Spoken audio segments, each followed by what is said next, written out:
Hi friends, this is Joe. Outdoor episode today, a little different. This is episode number 171 of the Decahedron RPG podcast, although you might be hearing this one before you hear episode 170 because I'm still editing that one and I'm not liking it. Whatever. Anyway, today I want to pose this question and give my answer. And the question is, does a locked door, let's say in a D&D dungeon, kill the adventure? You know, characters come across a locked door, the thief rolls to pick the lock, and he fails. Is that adventure ruined? Let's explore that. So the thing that brought this question to mind was another podcast that I listened to.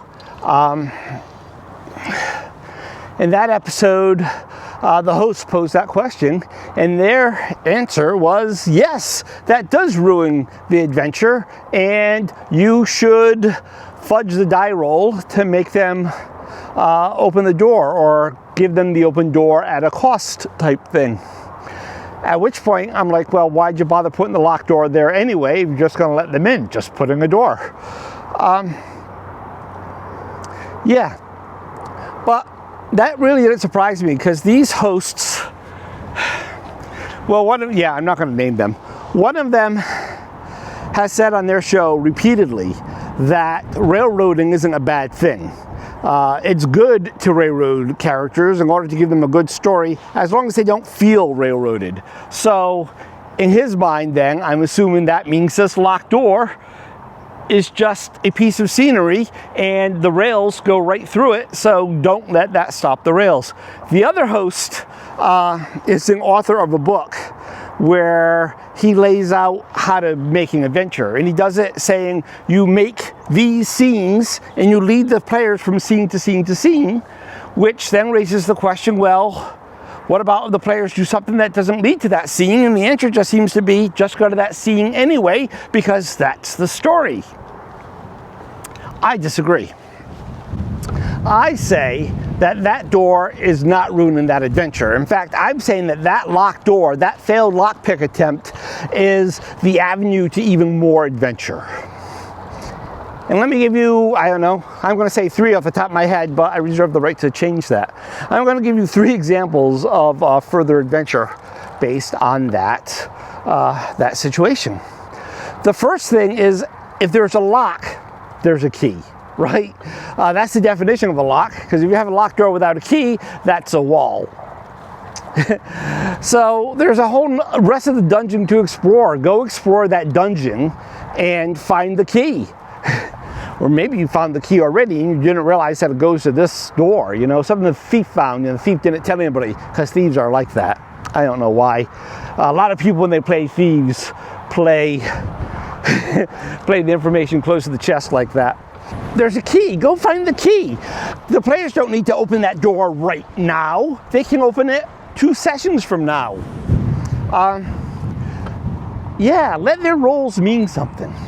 Another thing I want to say is that that's why D&D has a spell called Knock.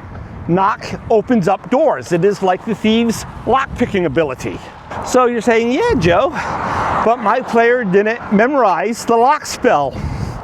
Well, I guess maybe you should have. But even then, no biggie. Come back tomorrow, you know, go do some more exploring, set up a room to camp in, or go up to the surface and camp, memorize the lock spell the next day, and come back and use the lock spell. Number 3, it's an old trope in stories, right, is the expert thief, right? We can't get into the safe, so we have to find the world's best safe cracker type thing. So if our thief failed on the lockpick roll, well, we just have to go off and find another thief, or maybe another wizard, a wizard that knows the knock spell.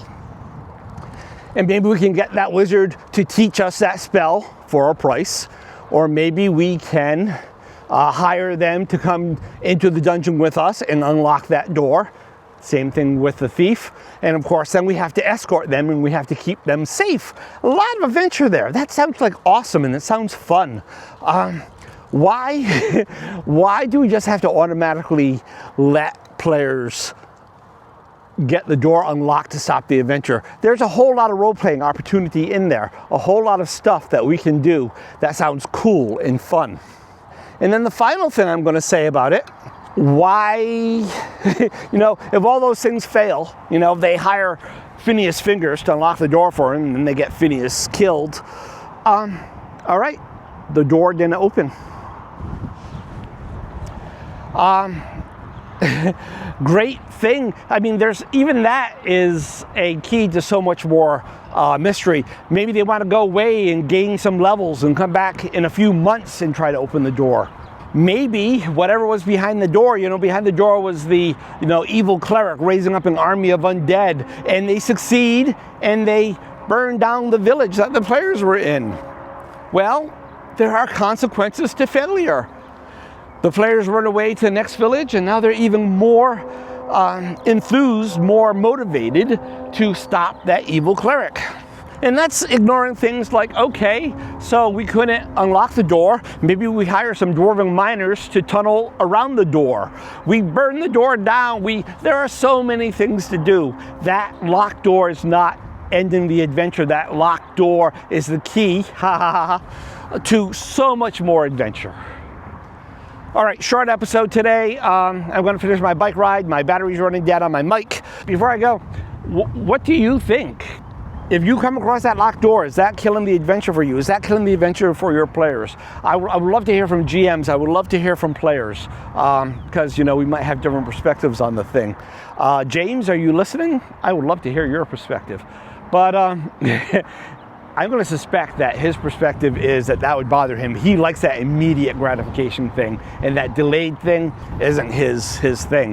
But I think when it is delayed, when you finally get it, it's that much sweeter.